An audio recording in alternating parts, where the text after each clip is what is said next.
Consonants ಆಮೇಲೆ vowels ಯಾವ್ದು ನೋಡೋಣ. ವೋವೆಲ್ಸ್ ಅಂದ್ರೆ ಸ್ವರಗಳು. ವೋವೆಲ್ಸ್ ಅಂದ್ರೆ ಏನು? ಸ್ವರಗಳು. ಕಾನ್ಸೋನೆಂಟ್ಸ್ ಅಂದ್ರೆ ವ್ಯಂಜನಗಳು. ಕನ್ನಡದೊಳಗ ಸ್ವರಗಳು ವ್ಯಂಜನಗಳು ಅದಾವ. ನಮ್ಮ ಮಾತನ ಸ್ವರಗಳು. ಆಮೇಲೆ ಕ ಕ ಗ ಗ ಗ ಹಿಡಿದ ಲ ತನ ಏನವು ವ್ಯಂಜನಗಳು. ಈಗ ಇಲ್ಲಿ ಇಂಗ್ಲಿಷ್ ಒಳಗ ಸ್ವರಗಳು ಯಾವ ವ್ಯಂಜನಗಳು ಯಾವ ನೋಡೋದು. Vowels and consonants. ವೋವೆಲ್ಸ್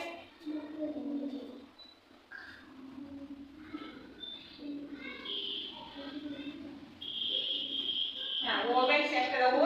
5 ಅದಾವು. A E I O U. ಯಾವ್ಯಾವ? ಎ ಇ ಐ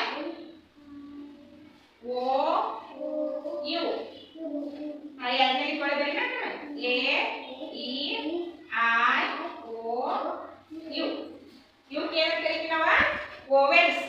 ವೋವೆಲ್ಸ್ ಅಂದ್ರೆ ಏನು? ಸ್ವರಗಳು. ಇನ್ನ ಉಳಿದು ಎಷ್ಟ? 26 ಒಳಗ A E I O U 5 ತೆಗೆದ್ರ ಎಷ್ಟು ಉಳಿದು? 21 ಉಳಿದು. 26 ಒಳಗ 5 ತೆಗೆದ್ರೆ ಎಷ್ಟು? 21. ಕಾನ್ಸೋನೆಂಟ್ಸ್ ಎಷ್ಟು ಅದಾವ? ಉಳಿದು ಎಲ್ಲ ಕಾನ್ಸೋನೆಂಟ್ಸ್.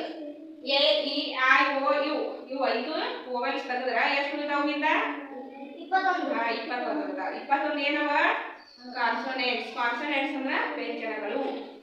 ಕಾನ್ಸೋನೆಂಟ್ಸ್ ಅಂದ್ರೆ ಏನು? ವ್ಯಂಜನಗಳು.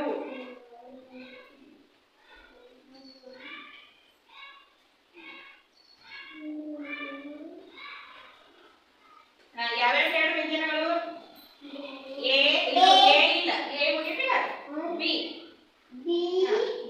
ಕಾನ್ಸೋನೆಂಟ್ಸ್ ಯಾವ್ದು? ಬಿ ಇ ಇಲ್ಲ.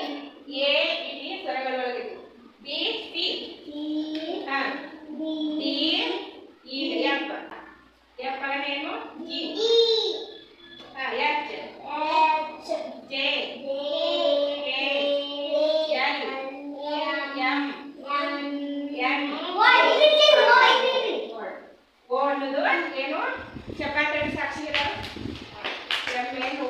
P Q R S T P W X Y Z.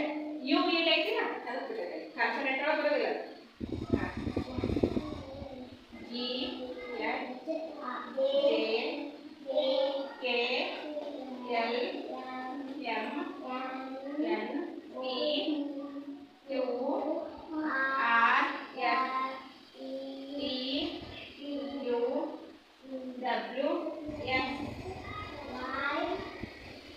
Y Z. ಇವು ಕಾನ್ಸೋನೆಂಟ್ಸ್. ಎಷ್ಟು ಇವು? 21. ವೋವೆಲ್ಸ್ ಎಷ್ಟು ಅದಾವು? 5. ಕಾನ್ಸೋನೆಂಟ್ಸ್ ಎಷ್ಟು ಅದಾವು? 21. ಒಟ್ಟು ಎಬಿಸಿಡಿ ಎಷ್ಟು? 26. ಒಟ್ಟು ಎಬಿಸಿಡಿ ಅಲ್ಫಾಬೆಟ್ ಇಂಗ್ಲಿಷ್ ಅಕ್ಷರಗಳು ಎಷ್ಟು? 26. 26 ಒಳಗ ವೋವೆಲ್ಸ್ ಎಷ್ಟು? 5. ಯಾವ್ಯಾವ? ಎ